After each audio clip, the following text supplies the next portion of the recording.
जब हम बाइबल से लूका अध्याय 22 आयत 54 पढ़ते हैं, वह कहता है, फिर वे उसे पकड़कर ले चले और महायाजक के घर में लाए। पतरस दूरी दूर उसके पीछे पीछे चलता था, और जब वे आंगन में आग सुलगाकर इकट्ठे बैठे तो पतरस भी उनके बीच में बैठ गया।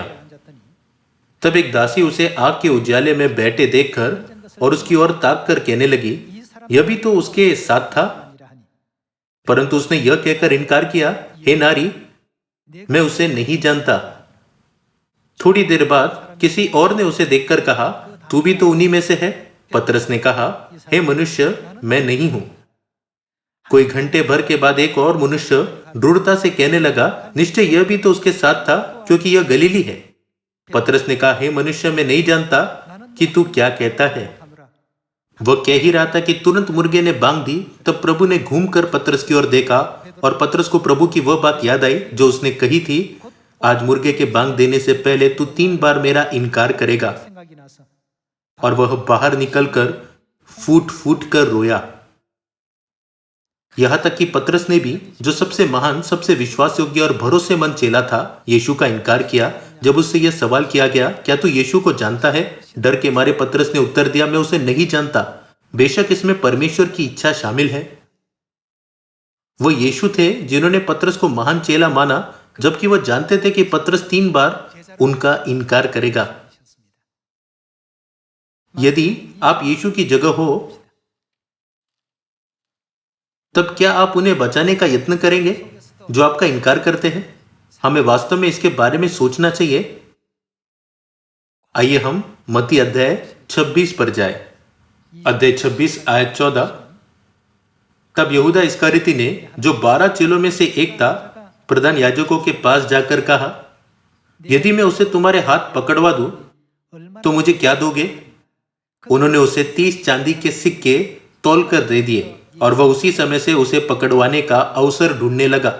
उस समय चेले जिन्होंने अच्छा विश्वास होने का दावा किया, उन्होंने इस तरह यीशु का इनकार किया। वह हमारे परमेश्वर है जो इस मन के साथ इस पृथ्वी पर आए कि मैं उन्हें उनके पाप से सदा के लिए छुड़ाने के लिए सभी यातना, पीड़ा और निंदा स्वीकार करूंगा। यहां तक कि वह क्रूस पर चढ़ाए गए, उनका शरीर क्रूस पर ठोका गया, लेकिन किसी ने उनके मूल्यवान बलिदान का मूल्य नहीं जाना। जब हम 12 चेलों के बारे में सुनते हैं, हम उन्हें उन लोगों के समान मानते हैं जिनके पास महान विश्वास था। लेकिन एक चेले ने यीशु को 30 चांदी के सिक्कों के लिए बेच दिया, और दूसरे चेले ने, जो अपने महान विश्वास के लिए जाना जाता था, यीशु का इनकार किया। अगर आपके जीवन में भी आपके साथ कुछ ऐसी ही स्थिति हो जहां कोई आपका इनकार करे, धोखा दे और आपको बेच दे, क्या आप तब भी उस आत्मा के लिए प्रार्थना करेंगे? क्या आप अब भी उस आत्मा को बचाने के लिए यत्न करेंगे? क्या आप इन सभी कार्यों को कर सकेंगे जिन्हें यीशु मसीह ने हमारे लिए किया? उनका उदाहरण एक नमूना है जिसका हमें अनुकरण करना चाहिए, और वह मानक है जिसके द्वारा हम समझ सकते हैं कि मसीह के समान कौन है। आइए मत्ती अध्याय 26 आयत 56 पढ़ना जारी रखें। परंतु यह सब इसलिए हुआ है कि भविष्यद्वक्ताओं के वचन पूरे हो। तब सब चेले उसे छोड़कर भाग गए। तब सब चेले उन्हें अकेला छोड़कर भाग गए। यीशु को कितना अकेलापन महसूस हुआ होगा। यह हृदय विदारक है। एक चेले ने उनका इनकार किया, दूसरे ने उन्हें 30 चांदी के सिक्कों में बेच दिया। बाकी चेलों को जब जोखिम महसूस हुआ, तब उनकी एकमात्र चिंता खुद की सुरक्षा थी। इसलिए वे सब इस तथ्य को ध्यान न देते हुए कि यीशु पकड़वाए गए या नहीं, या वो मर गए या जीवित है, भाग गए। इन सब के बावजूद यीशु ने उन्हें कभी नहीं त्यागा। वह उन्हें यह कहते हुए डांट सकते थे, धोखेबाज, दुष्ट लोग, क्या यही तुम्हारे विश्वास का स्तर है? तुम इस तरह कैसे स्वर्ग में प्रवेश करने की उम्मीद कर सकते हो? क्रूस पर मरने और तीसरे दिन मृतकों में से जी उठने के बाद यीशु अपने चेलों को जहां वे इकट्ठे थे दिखाई दिए। यीशु को यह जानते हुए कि मनुष्य कितना निर्बल और कमजोर है, उन पर तरस आया। 3 बार उनका इनकार करने के पाप की क्षमा देने के लिए यीशु ने पतरस से पूछा, क्या तुम मुझसे प्रेम करते हो? हाँ प्रभु। आइए हम उस दृश्य को देखें जहां पतरस यीशु को उत्तर देता है। आइए हम यूहन्ना अध्याय 21 देखें। आइए हम परमेश्वर के बारे में सोचे जो शरीर में इस पृथ्वी पर नीचे उतर आए, यहां तक कि स्वयं को स्वर्गदूतों से भी छोटा किया।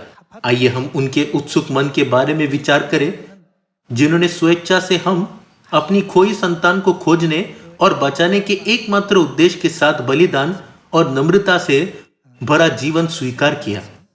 उस विश्वास के साथ जो मसीह का अनुकरण करता है, जिन्होंने हिचकिचाहट के बिना अपना बलिदान किया, हमें वो बनना चाहिए जो अपने दोस्तों, पड़ोसी और सारी मानव जाति पर दया करता है और अभी जो हो रहा है उसे आत्मिक रूप से देख सकता है।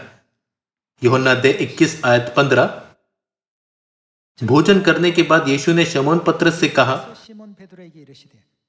हे शमौन यूहन्ना के पुत्र, क्या तू इनसे बढ़कर मुझसे प्रेम रखता है?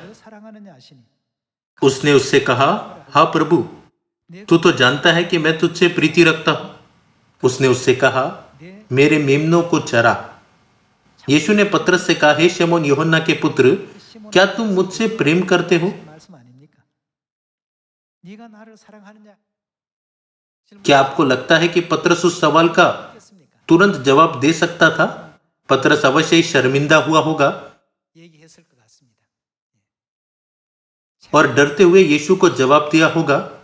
पहले पतरस ने कहा था, मैं मरने तक तेरा पालन करूंगा। यहां तक कि उसने अपनी तलवार निकाली और मलकुस का कान उड़ा दिया, जो महायाजक का दास था। इन कार्यों के द्वारा उसने अपने विश्वास की साहसपूर्वक घोषणा की, लेकिन बाद में उसने यह एहसास किया कि उसका विश्वास कुछ भी नहीं था। पतरस को दिलासा देने के लिए यीशु ने उससे पूछा, क्या तुम मुझसे प्रेम करते हो? तब उसने उत्तर दिया, हाँ प्रभु। यीशु ने यह कहते हुए मेरी भेड़ों को चरा, उसे यह बहुमूल्य मिशन सौंप दिया। आयत 16। उसने फिर दूसरी बार उससे कहा, हे शमौन यूहन्ना के पुत्र, क्या तू मुझसे प्रेम रखता है? उसने उससे कहा, हाँ प्रभु, तू जानता है कि मैं तुझसे प्रीति रखता हूं। उसने उससे कहा, मेरी भेड़ों की रखवाली कर। उसने तीसरी बार उससे कहा, हे शमौन यूहन्ना के पुत्र, क्या तू मुझसे प्रीति रखता है? पतरस उदास हुआ कि उसने उससे तीसरी बार ऐसा कहा, क्या तू मुझसे प्रीति रखता है? और उससे कहा, हे प्रभु, तू तो सब कुछ जानता है, तू यह जानता है कि मैं तुझसे प्रीति रखता हूं। यीशु ने उससे कहा, मेरी भेड़ों को चरा।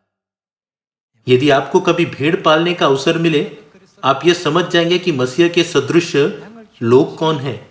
मैं आशा करता हूं कि हम सब लगातार प्रार्थना करने के द्वारा और प्रचार करने के द्वारा अपने खोए हुए भाई और बहनों को जल्दी सियोन में अगुवाई करेंगे और उन्हें परमेश्वर के वचन से प्रोत्साहित करेंगे। इस तरह हम हमेशा उनकी अगुवाई धर्म के मार्ग पर कर सकते हैं। इसी के साथ मैं आज का उपदेश समाप्त करता हूं। आपका बहुत धन्यवाद।